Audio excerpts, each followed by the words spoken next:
flight attendants, please prepare for takeoff. Stolen by Ehlers to Wheeler, back to Ehlers, scores! Kyle Connor has the Midas touch right now. And another outstanding stop by Connor Hellebuyck. Check the shoot, score! Oh, what a slick move by Mark Scheifele. Ground Control, the official podcast of the Winnipeg Jets, hosted by Jets TV.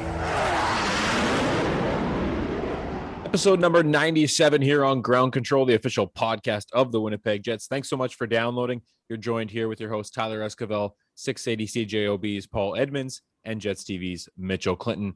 Guys, obviously the Winnipeg Jets didn't get the result they wanted on Saturday night, but all in all, a good week for the club.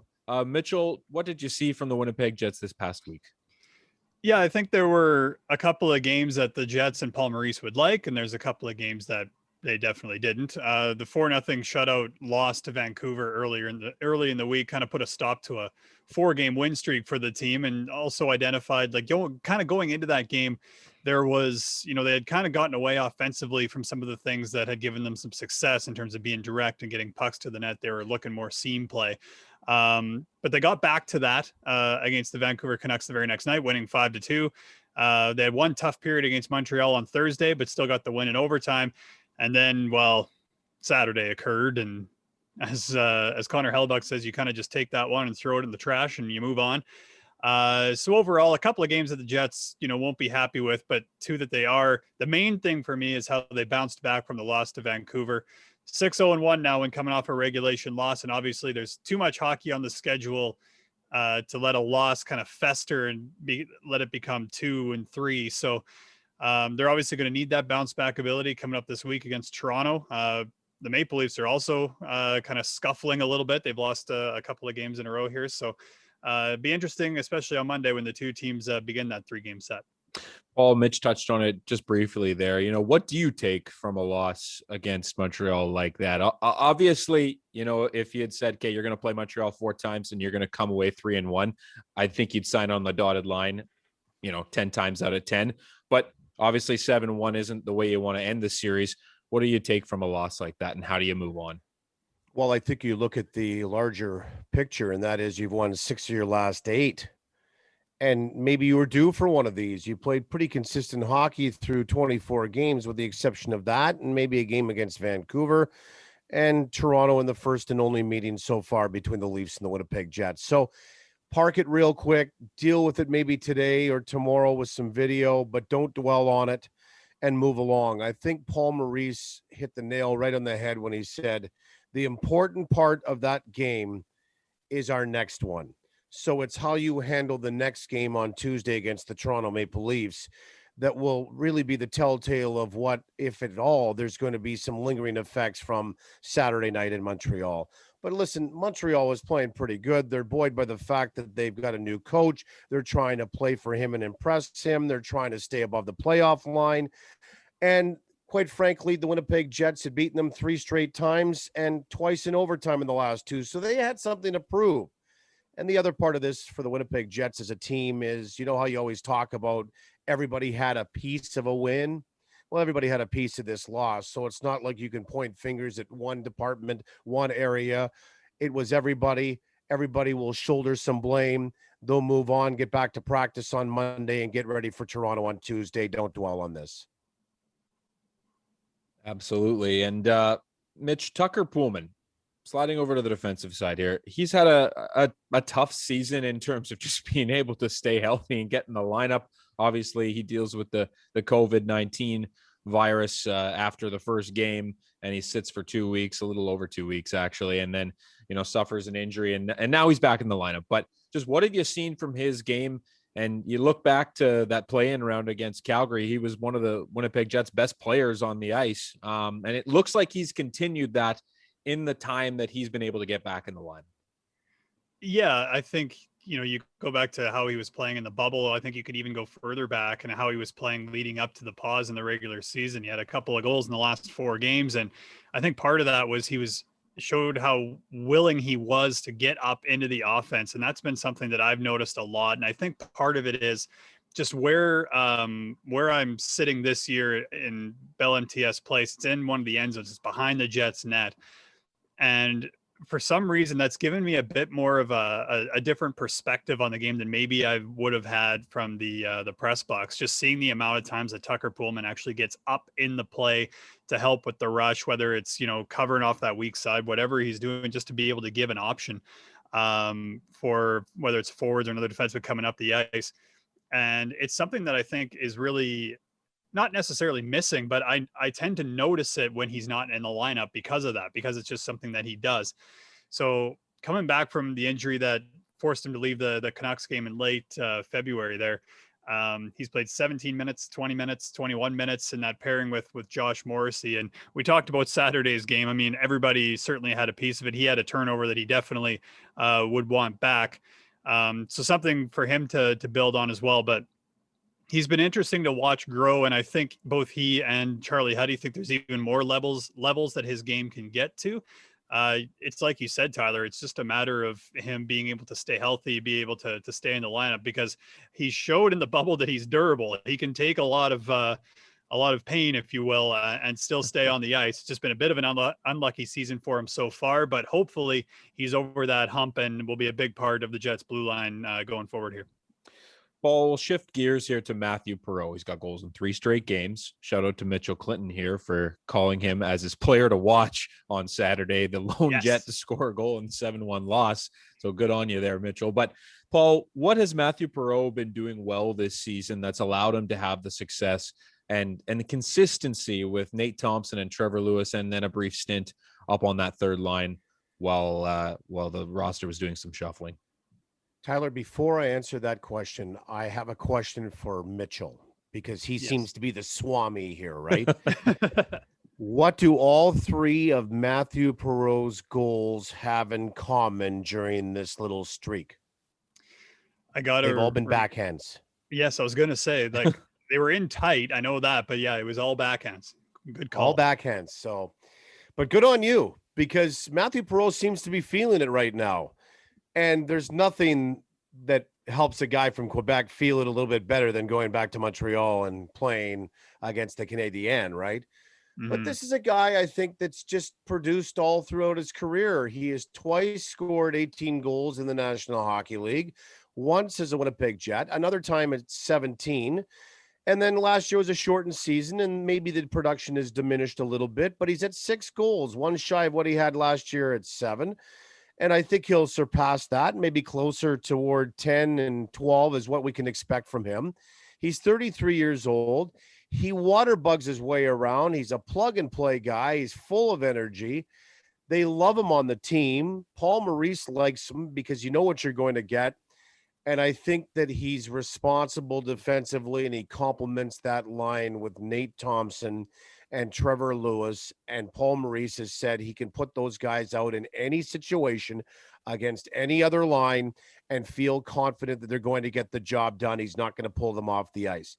So for Mathieu Perreault, there might be some added motivation because of the expiration of his contract this year, and he wants to continue playing, and he's hitting his mid-30s. And where does his future lie? Well, certainly you can always, I think, bank on the fact that points are going to lead to dollars. And this is an important year for him. Does it continue in Winnipeg? I don't know. But I do know that Mathieu Perreault would like to continue his National Hockey League career.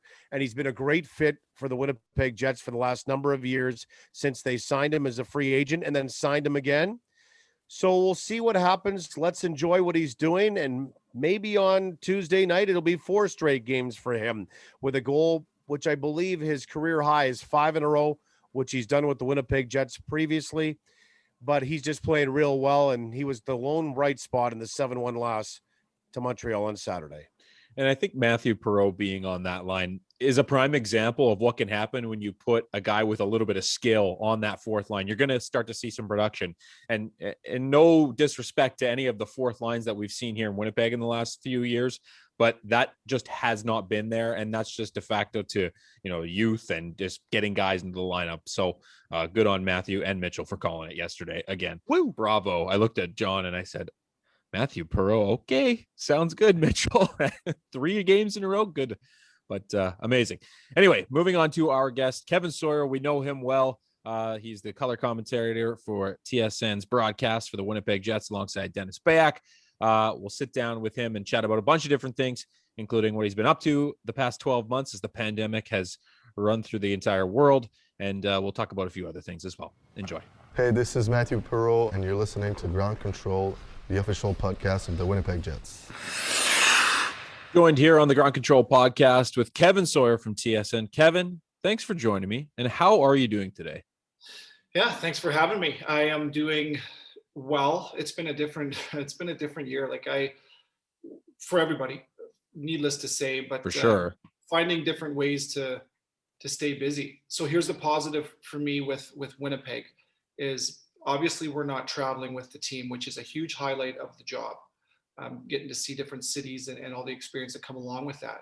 But being here in Winnipeg, I've got the chance to kind of spread my wings here a little bit and start to learn about the different areas. So yesterday, for example, I just got in my car and I drove to Gimli.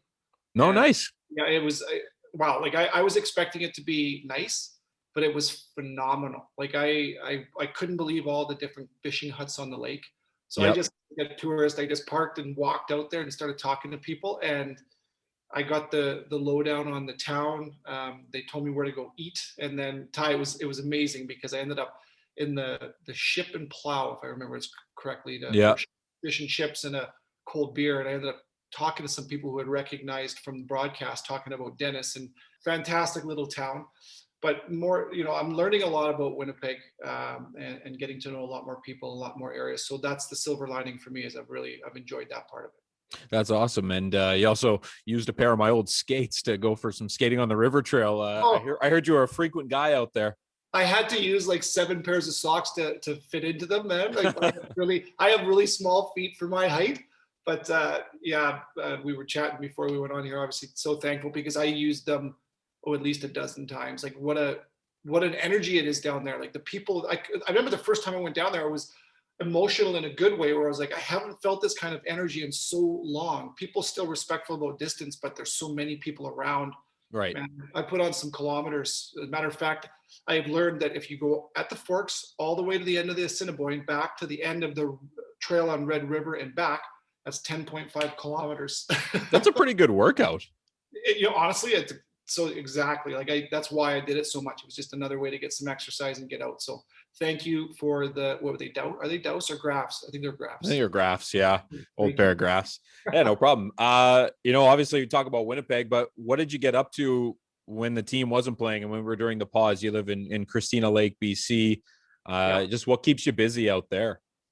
Well, Ray, both of my kids who are getting older, my son is 18, daughter is 16. So they both live at home with me, and they always have friends around and different things to do. We spend a lot of time together. So up in the mountains, motorbiking, golfing, that kind of thing. But the big project that I've had is I built a garage with a carriage house above it. And that's been a 3-year project where I'm doing a lot of the work myself. And I've learned a lot. It's a lot of work, but it's kept me busy. I certainly wasn't bored. Again, another silver lining over a bad time of all of our lives, but I got a lot done and learned a lot. And so chipping away at home improvements, but this was a big one. So it still continues to go. But you know what, like most of us, just, a lot more family time, more home time and more outdoor time. So it's been nice. That's good. Switching gears to the hockey side of things. Obviously, like you mentioned, you're not traveling to these road cities, but you're still calling the games. What's it like to call a game off a monitor? That's got to be a different experience for sure. So Denis and I go to our first game that we're calling off the tube. And it's a new experience for everybody. So we go there and we didn't necessarily have the equipment that I was expecting. I called it off of, and Denis as well, off of it would have been a little bit bigger than a laptop size of a screen. So a huge challenge. And you're trying to, for Denis and I, we had different challenges. He's trying to identify players. Right. And they come in and out of the screen. Sometimes there's a tight shot. And so a massive challenge that way. And then for me, what makes my job, a big part of my job is to talk about how something unfolded, why it happened, and maybe the root of the play versus the result of it. And sometimes that's just a challenge to be able to try to know or see because the camera didn't give you that angle. So the first game was interesting because they were small screens. And then TSN did a fantastic job getting Denis and I each a 50-inch screen, and we have everything we need.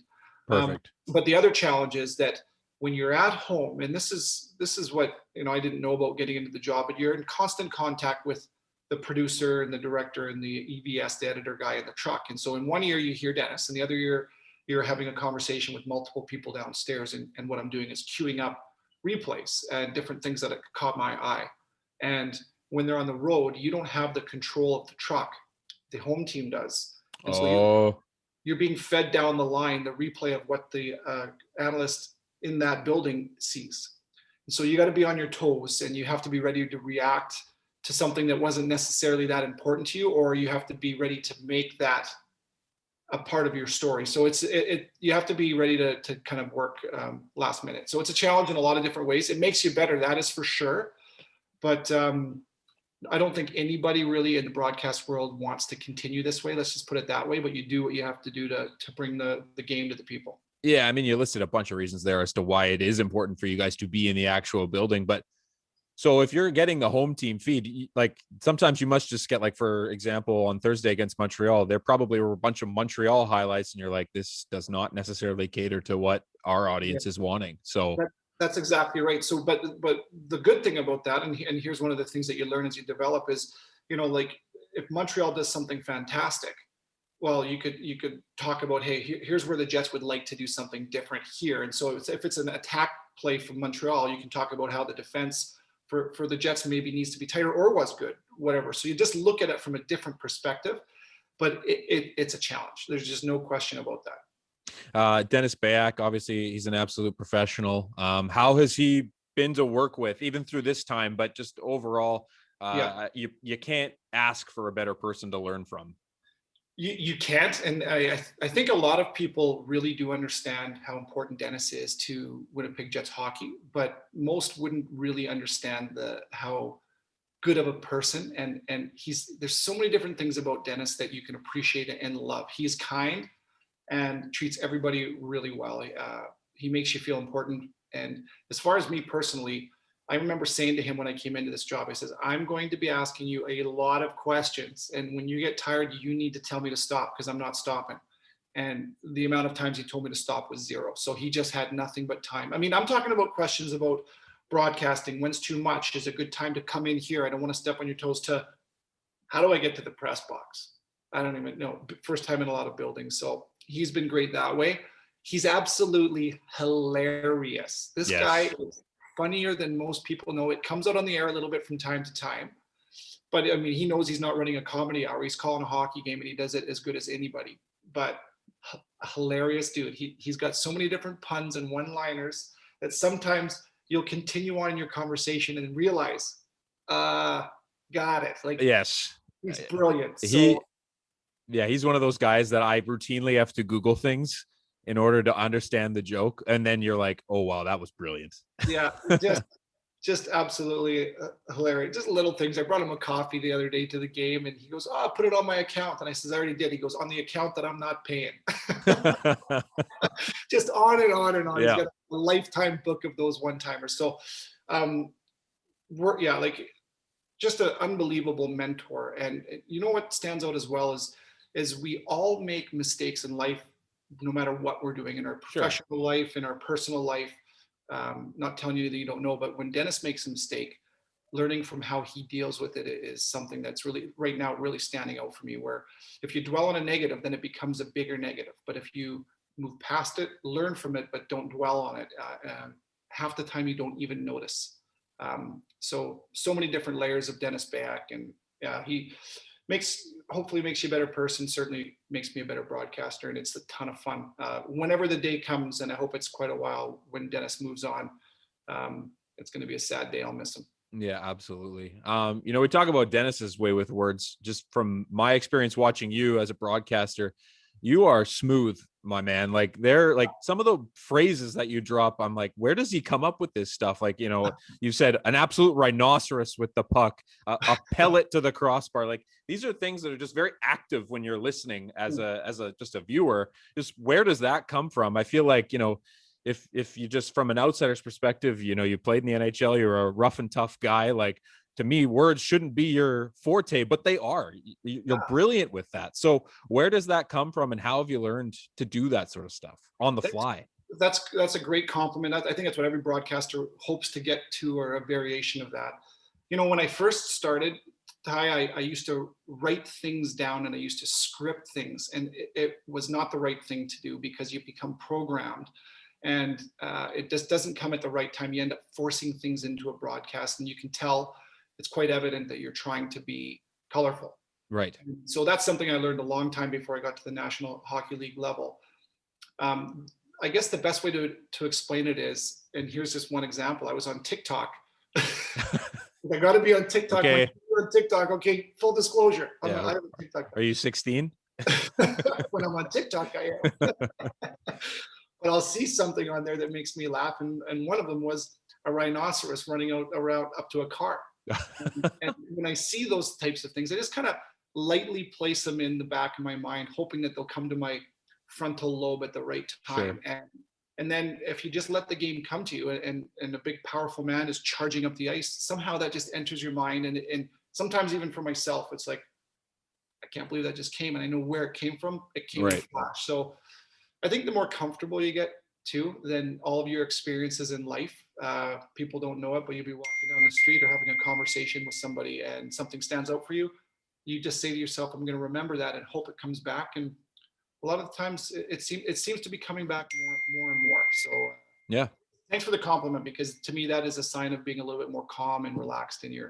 Yeah, for sure. I mean, I don't get to listen to the broadcast very often, you know, because luckily I'm in the rinks, but when I do get to check out the broadcast, I really do enjoy it. Switching gears to the hockey team, you know, you're obviously the guy that analyzes it from the booth. What have you liked about the Winnipeg Jets this season? They've got a solid record to start the year. Things are going well. What are you liking about this group? I'll start with the offensive game of Winnipeg, because if you were to ask a casual fan about the Winnipeg Jets, they would all say that their strength would be offense, and that would be very true. Looking on years past, would that be an area that Paul Maurice would look to improve on? You would think there'd be others. What really stood out for me, Ty, this year is that he was satisfied, but I don't even know if satisfied is the right word. He felt there was a lot of room for growth in their offensive game. So what stands out for me is the way that Paul Maurice has different players that stay or go, and he adjusts little ideas about how this team has to play to be successful or take a step.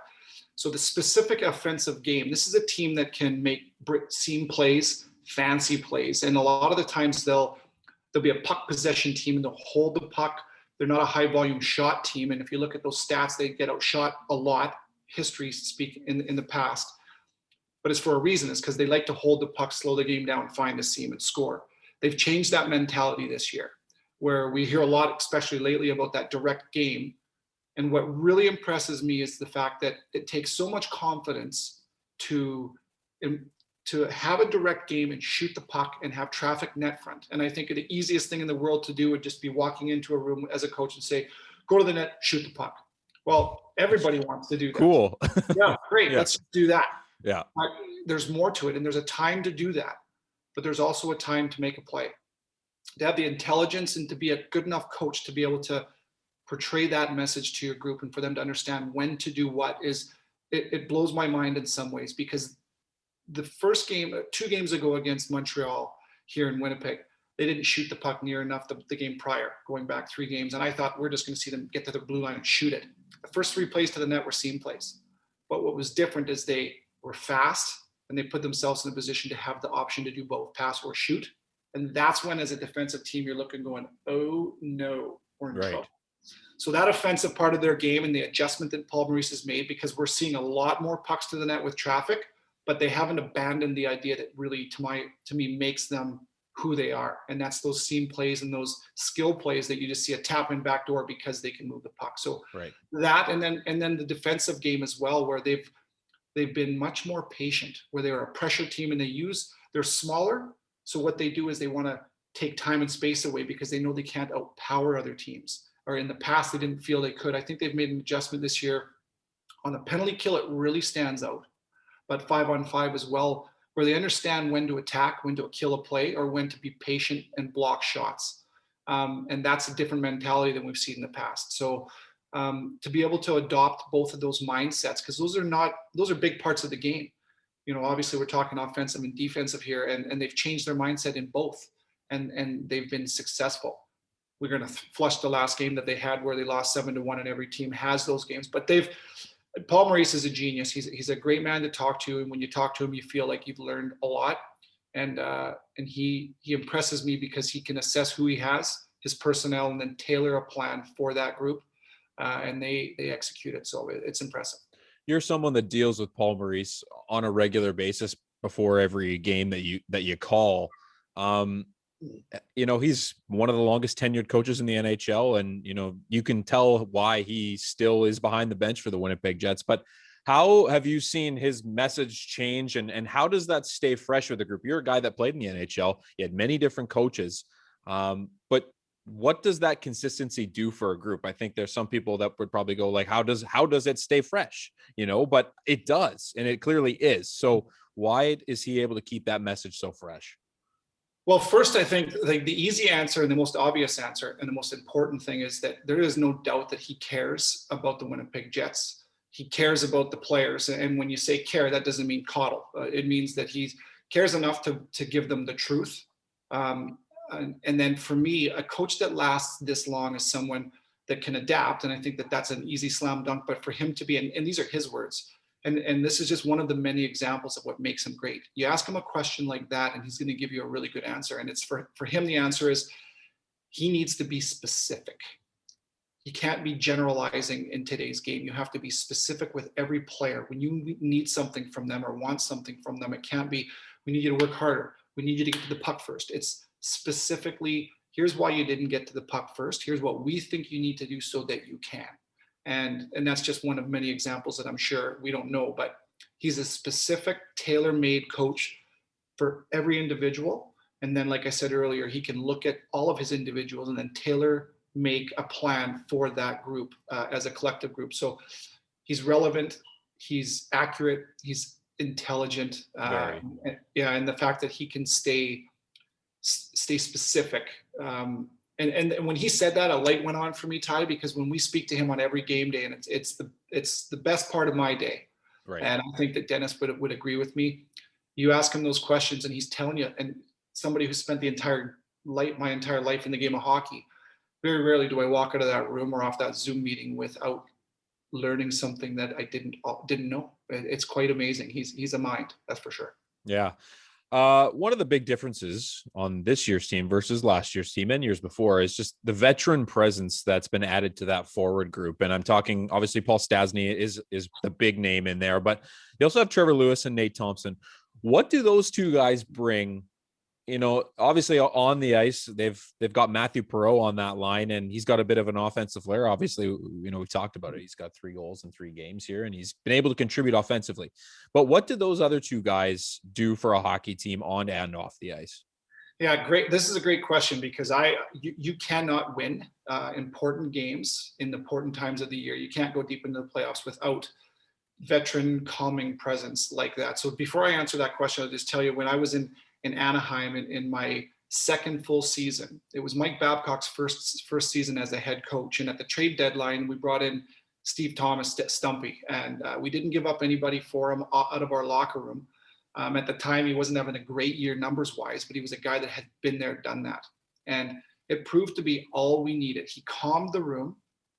He brought a level of intensity and knowledge. He had a relationship with every one of us. And when things don't go well, with a young team, there's a sense of panic, whether you admit it or not. It's there internally. And you always look to your parents or to your boss or to your leaders, your veterans, when those times come, and you just watch. What are they doing? And then if they're not panicking, it will tend to calm you. And that's what we went to the game 7 of the Stanley Cup final, ended up losing to New Jersey. Nobody picked us to go deep in the playoffs at all. We weren't even a playoff team, as a matter of fact. So you bring that back to the Winnipeg Jets locker room with Nate and Lewis and Perreault, who's been here on the ice, the ability to put those guys on the ice in important times, to win a faceoff, to hem another team's top line in the offensive zone. And then the icing would be to be a threat offensively. Man, that is such a huge, huge boost for a club. On the ice, you can't shelter a line if you want to be a good team, and they certainly don't have to shelter that line. Not only do they don't just hide from defense or from offense, or offense against them, they can create it. But in the locker room is where it matters more to me, is those guys.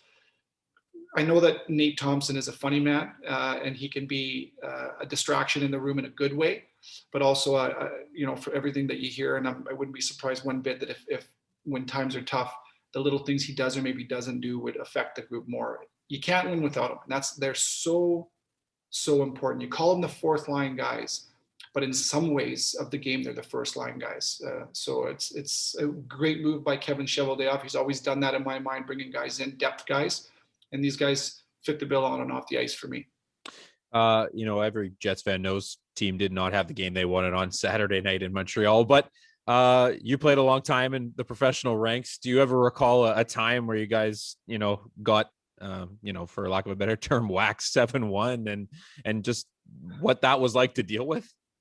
You know what? Every team has them, and they're hard to explain. You can almost sense it, like, through the first period, it's just like this. And when you're on the ice, you just know, and you don't want to admit it, but you just like, tonight is not our night. And no matter what we do, it just feels like it's just going to end badly. I've been a part of those. One I remember was in the American Hockey League. I don't remember the final score. I do remember it being a complete lopsided affair. And I remember being low forward back in my zone. And I was panicking to get the puck cleared because it was being chummed around our crease. And I spun and fired it, thinking I was clearing it. But I guess I got a little vertigo and I put it like not just a half shot, a full-on slap shot right into our own net.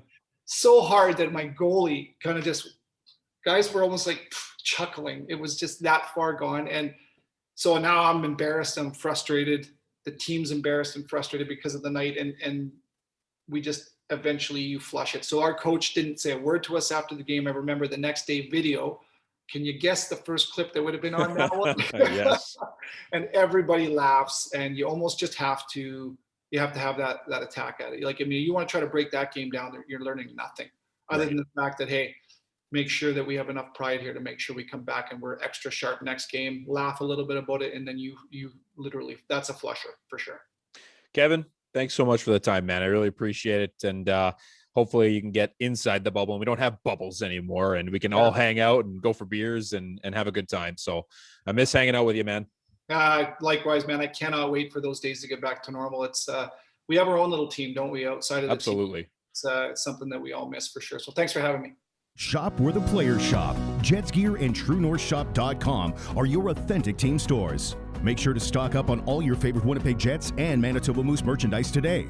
Visit one of the 5 Jets Gear locations or shop online at TrueNorthShop.com. Thank you so much to Kevin for chatting with us. Always good to catch up with a good friend. Mitchell, sliding over to Paul Stastny. He's joined Mark Scheifele and Blake Wheeler ever since Paul has put Pierre-Luc Dubois in the middle between Kyle Connor and Nikolai Ehlers. Paul Stastny, obviously 2 goals on Thursday against Montreal, chipped him with the OT winner. He's got some good mojo going right now, but what has he brought to that line with Wheeler and Scheifele that's allowed them to have some success?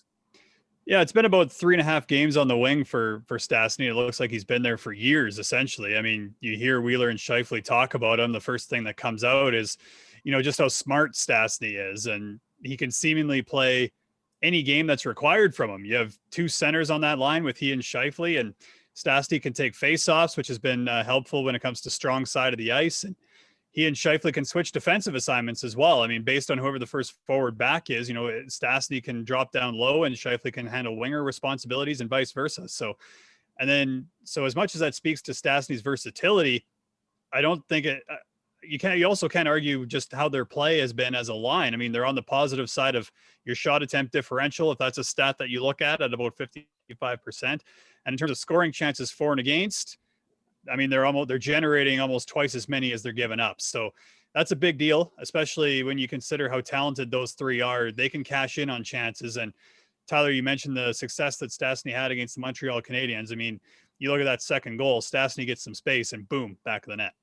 Yeah, I thought it was interesting. A lot of his goals so far this season were, the product of, not him making good plays, but him being in opportunistic spots. And I really thought that second goal, essentially from against the Montreal Canadiens, was one where that skill really shined through that we all know he possesses.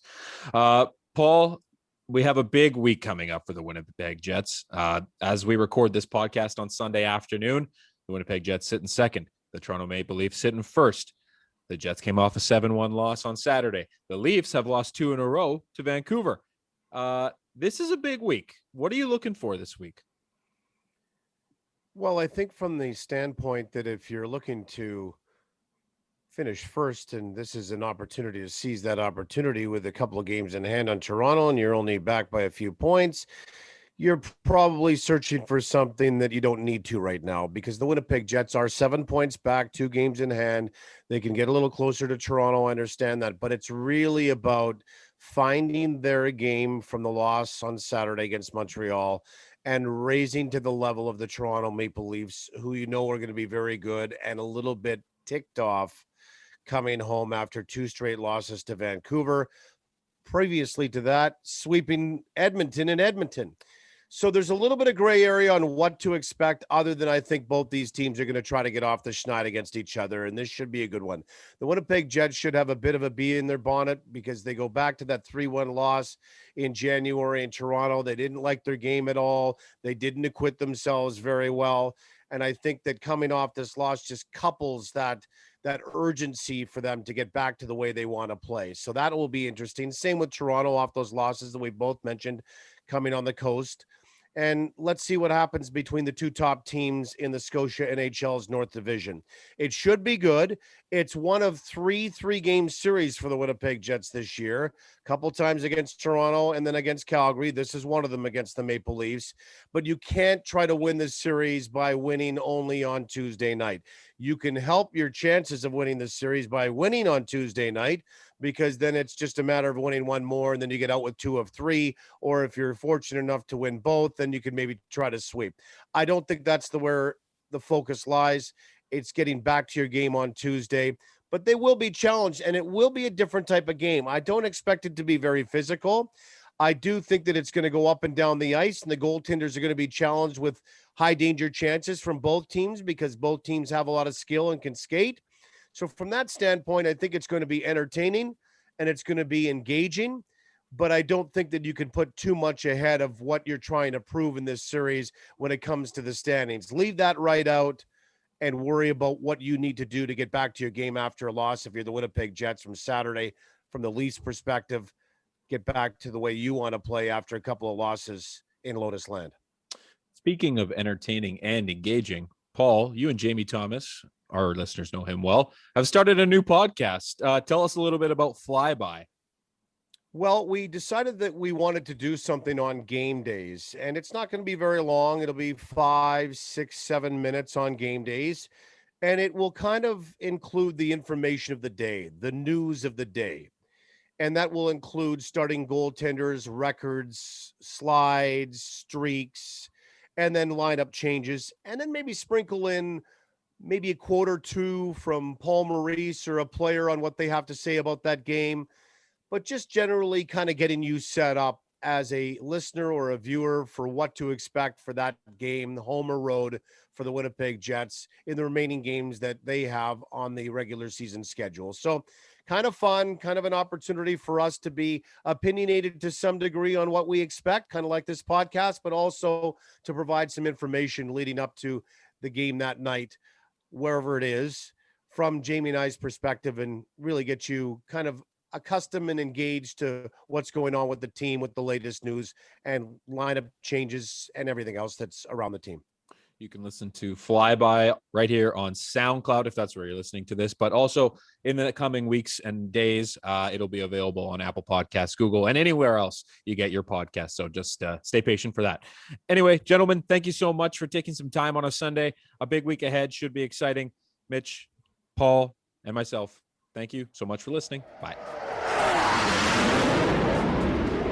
This is Big Ground Control, the official podcast of the Winnipeg Jets, hosted by Jets TV. For Jets news, videos, and more, head to winnipegjets.com.